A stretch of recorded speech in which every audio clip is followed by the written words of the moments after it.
Quando falamos de prosperidade, o mundo muitas vezes associa esse conceito ao acúmulo de bens, ao sucesso financeiro ou ao luxo material. Mas a Bíblia apresenta uma visão muito mais profunda e espiritual sobre o tema. Em Provérbios 3, 9 e 10, Deus nos ensina que a verdadeira prosperidade começa quando o honramos com tudo o que temos. E essa honra não se limita ao dinheiro, mas inclui nosso tempo, nossos talentos e nossa confiança.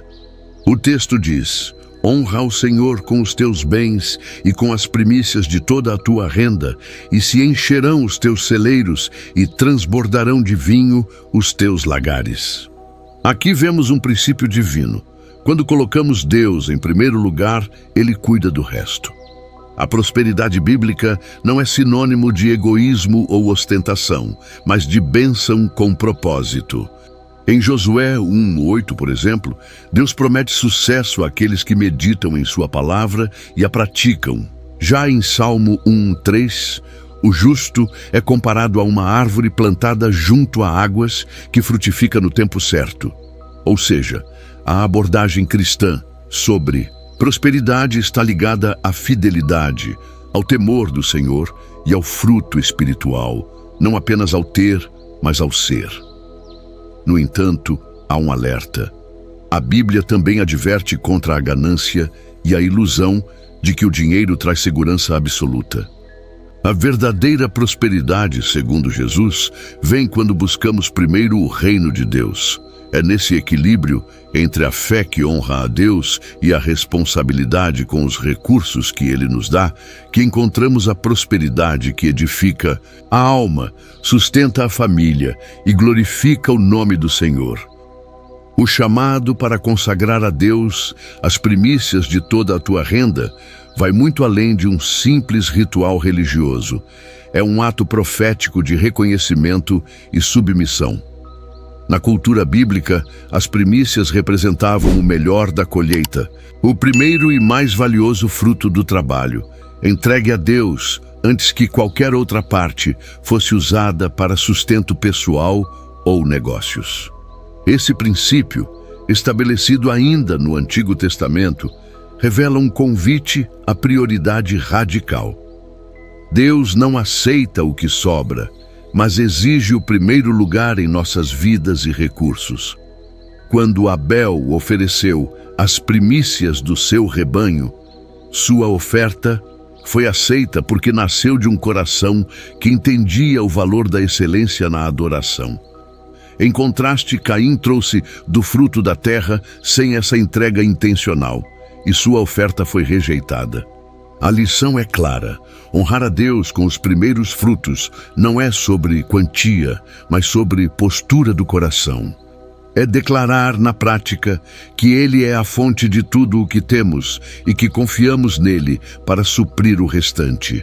Hoje, esse princípio se aplica quando dedicamos a Deus os primeiros momentos do nosso dia em oração, quando ofertamos com generosidade antes de pagar contas ou quando usamos nossos talentos prioritariamente para seu reino. É uma ruptura com a lógica do mundo, que diz: guarde para você primeiro, depois veja o que sobra. A fidelidade nas primícias é, portanto, um teste de fé. E como mostrou a viúva de Sarepta, quando entregamos o pouco que temos a Deus, Ele multiplica o impossível. Esse ato de honra não é um pagamento para receber bênçãos, mas uma resposta de gratidão ao dono de todas as coisas. O ato de ofertar e dizimar vai muito além de uma obrigação religiosa ou transação espiritual. É uma expressão genuína de adoração que revela quem realmente ocupa o trono do nosso coração. Quando Jesus afirmou que onde estiver o teu tesouro, aí estará também o teu coração, Ele estabeleceu uma conexão direta entre nossa vida financeira e nossa vida espiritual. Na prática, como administramos os recursos que Deus nos confiou, torna-se um termômetro preciso da nossa fé e devoção. O profeta Malaquias apresenta essa verdade de forma contundente ao desafiar o povo a trazer todos os dízimos à casa do tesouro. O contexto revela que a infidelidade financeira era sintoma de um problema maior: o esfriamento espiritual. Deus não precisava de suas ofertas, o dono do ouro e da prata, mas estava interessado no coração que elas representavam. Por isso, a fidelidade nos dízimos se torna um ato de adoração que declara: Senhor, Tu és primeiro em minha vida. O apóstolo Paulo amplia esse entendimento ao ensinar que a generosidade deve fluir não por obrigação, mas como resposta a um coração transformado. Cada um contribua segundo propôs no seu coração, não com tristeza ou por necessidade, porque Deus ama ao que dá com alegria. Aqui descobrimos que a verdadeira adoração financeira acontece quando nossa entrega material se torna reflexo de um amor maior, assim como a viúva pobre que deu tudo o que tinha, não como sacrifício vazio, mas como expressão máxima de confiança. Essa visão transforma completamente nossa relação com o dinheiro. Já não vemos os dízimos como perda ou imposição legalista, mas como privilégio de cooperar com a obra de Deus na terra. Cada recurso entregue com fé torna-se semente para o reino, ato de guerra contra o egoísmo e declaração prática de que servimos a um Deus provedor. Ao honrarmos a Deus com nossos bens e primícias, como vimos anteriormente, encontramos em Provérbios 3:10 uma das promessas mais concretas das Escrituras sobre a provisão divina. E se encherão os teus celeiros, e transbordarão de vinho os teus lagares. Essa linguagem agrícola, tão familiar aos ouvintes originais, revela princípios eternos sobre a maneira como Deus abençoa aqueles que o colocam em primeiro lugar. Os celeiros cheios simbolizam provisão contínua, não o acúmulo egoísta, mas a segurança de que nenhuma necessidade ficará desatendida para quem vive em fidelidade. Já os lagares transbordantes de vinho novo falam de alegria, celebração e abundância que ultrapassa a mera subsistência. Esta promessa ecoa por toda a Bíblia. Em Malaquias 3:10, o Senhor desafia seu povo a prová-lo com os dízimos, prometendo abrir as janelas do céu e derramar bênçãos sem medida. Em 2 Coríntios 9:8, Paulo reforça que Deus pode fazer-vos abundar em toda graça, para que, tendo sempre em tudo toda suficiência, abundeis em toda boa obra. Notemos que a abundância prometida nunca tem como fim o consumo desenfreado, mas sempre um propósito maior: a capacidade de abençoar outros e sustentar a obra de Deus. A história do profeta Elias e a viúva de Sarepta ilustra vividamente esse princípio. Quando ela priorizou oferecer seu último punhado de farinha e azeite ao homem de Deus, experimentou um milagre de multiplicação contínua. Seu celeiro e seu lagar nunca secaram durante toda a seca, prova de que a provisão divina acompanha a obediência radical. É crucial entender que essa abundância não segue a lógica humana de acumulação. O salmista lembra que o pouco que tem o justo é melhor do que as riquezas de muitos ímpios, porque vem acompanhado da presença e paz de Deus. Jesus confirmou isso ao ensinar que a vida de um homem não consiste na abundância do que possui, mas em ser rico para com Deus. A verdadeira prosperidade, portanto, é aquela que nos permite desfrutar do essencial com gratidão, compartilhar com generosidade e confiar na fidelidade daquele que supre todas as nossas necessidades segundo as suas riquezas na glória em Cristo Jesus. Esta promessa de abundância não é um cheque em branco para ambições materialistas, mas um convite a experimentar a segurança do cuidado divino quando vivemos em alinhamento com seus princípios. A história sagrada está repleta de testemunhos eloquentes que comprovam como a fidelidade em honrar a Deus abre caminho para bênçãos extraordinárias. Abraão, nosso pai na fé, é um exemplo paradigmático. Quando deixou Harã sem saber para onde ia, sua obediência foi recompensada com uma promessa que ecoaria por gerações: abençoar-te-ei e engrandecerei o teu nome. Sua jornada revela um princípio atemporal. Quem abre mão de sua segurança humana para seguir a Deus, recebe uma herança que ultrapassa a compreensão. O ápice dessa verdade se manifestou quando Abraão, disposto a sacrificar seu próprio filho, provou que valorizava mais o doador do que os dons. A recompensa? Não apenas riquezas materiais, mas o título de pai de muitas nações. Jó oferece outro testemunho impactante: homem íntegro que temia a Deus e se desviava do mal. Sua história desfaz o mito de que prosperidade significa ausência de provações. Mesmo depois de perder tudo, sua declaração: o Senhor deu, o Senhor tirou, bendito seja o nome do Senhor, selou um destino de restituição gloriosa. O Senhor deu a Jó o dobro de tudo o que antes possuíra. Aqui aprendemos que a verdadeira honra a Deus persiste além das circunstâncias e que a fidelidade nas crises prepara o terreno para colheitas inimagináveis. A viúva de Sarepta ilustra como Deus honra a fé dos que dão mesmo na escassez. Ao priorizar alimentar o profeta Elias com sua última refeição, ato que equivalia a entregar suas primícias em meio à fome, seu azeite e farinha se tornaram fontes inesgotáveis durante toda a seca. Este milagre revela um princípio contracultural. Quando doamos nosso pouco confiando no Deus do muito, Ele transforma a nossa fragilidade em testemunho poderoso. No Novo Testamento, a igreja primitiva encarnou essa realidade ao viver uma generosidade radical. Os crentes que vendiam propriedades para suprir necessidades uns dos outros experimentaram grande graça sobre a comunidade, prova de que a verdadeira prosperidade se multiplica quando compartilhada. Esses exemplos não são narrativas isoladas, mas padrões divinos que continuam válidos. Eles nos convidam a crer que o mesmo Deus que sustentou Elias pelo ministério de uma viúva e enriqueceu Jó após o sofrimento, ainda age hoje, recompensando aqueles que o honram, não com motivações interesseiras, mas com corações que verdadeiramente o reconhecem como fonte e dono de todas as coisas.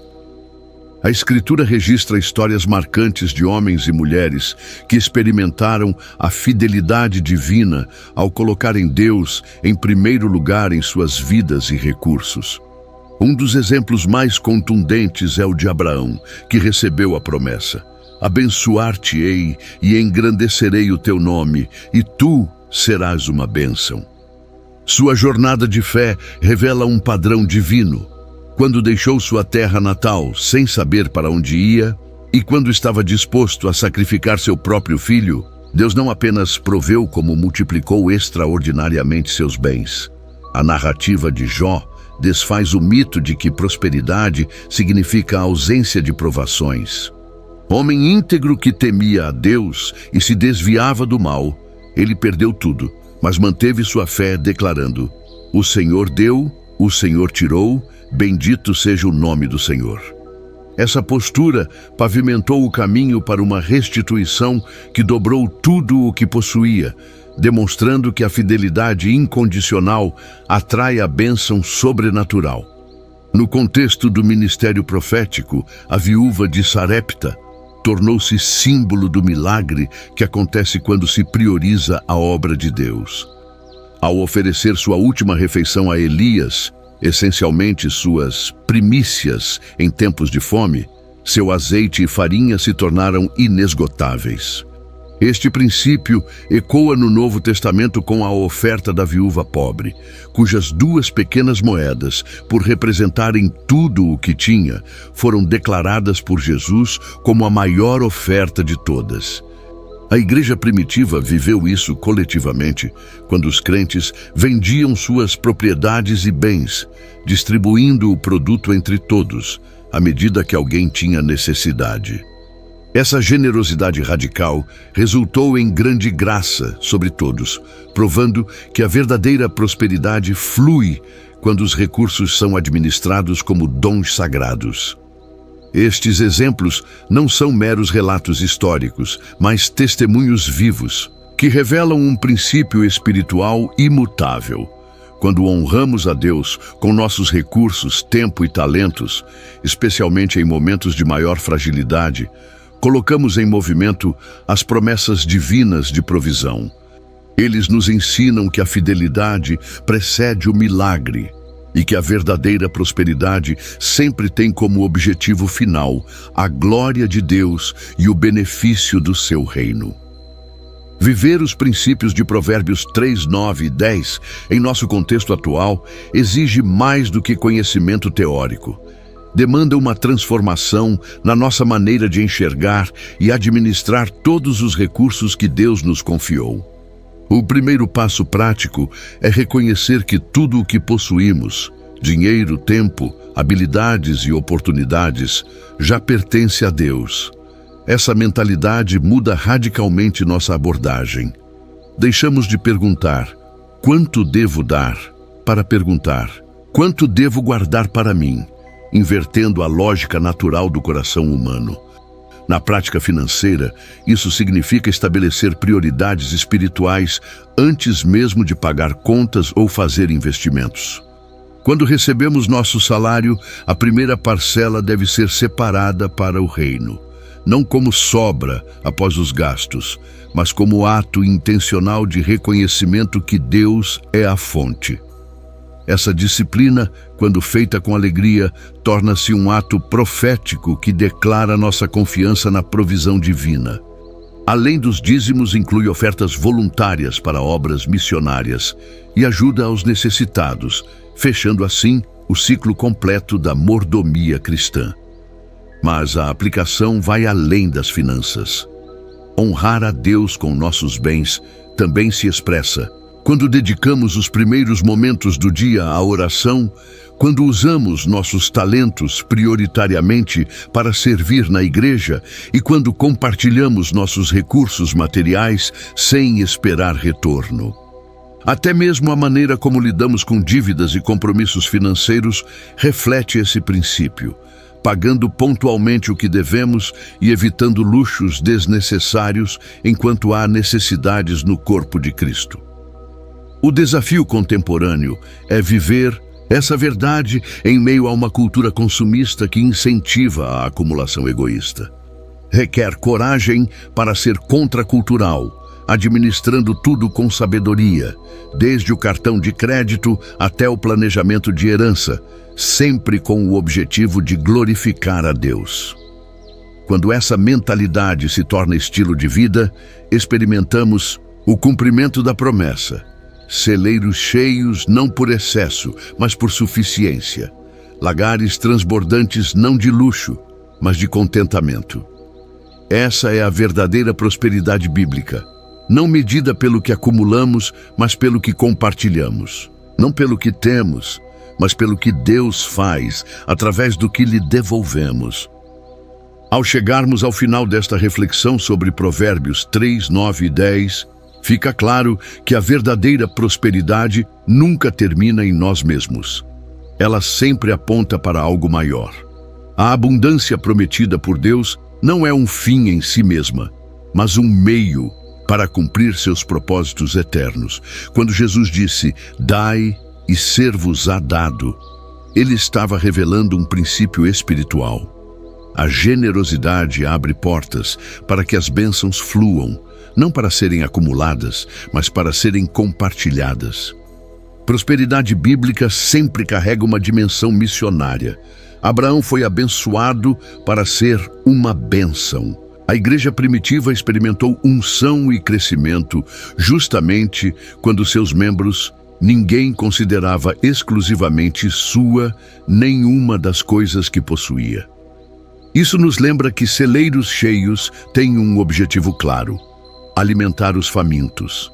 Lagares transbordantes visam alegrar os corações atribulados. A medida de nossa verdadeira riqueza espiritual não está no que acumulamos em contas bancárias, mas no que investimos no reino, seja sustentando missionários, ajudando órfãos e viúvas ou promovendo a obra evangelística.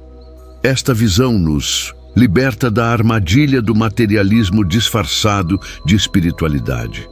Como alertou Paulo a Timóteo, o amor ao dinheiro é raiz de todos os males, mas quando administramos os recursos como mordomos fiéis, eles se tornam ferramentas poderosas para a transformação.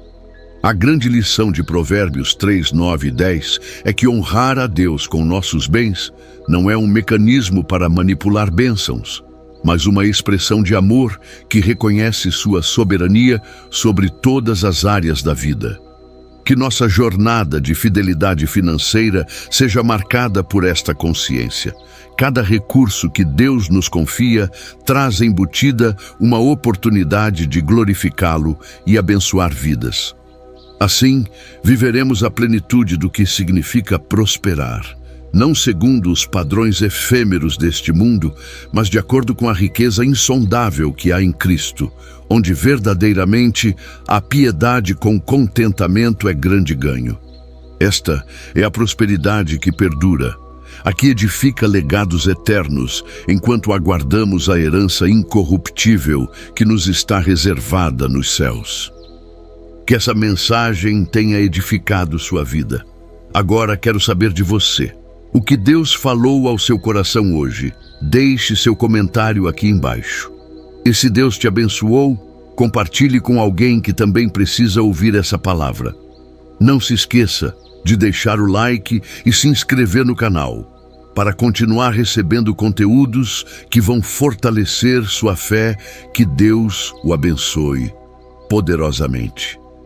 E até o próximo vídeo.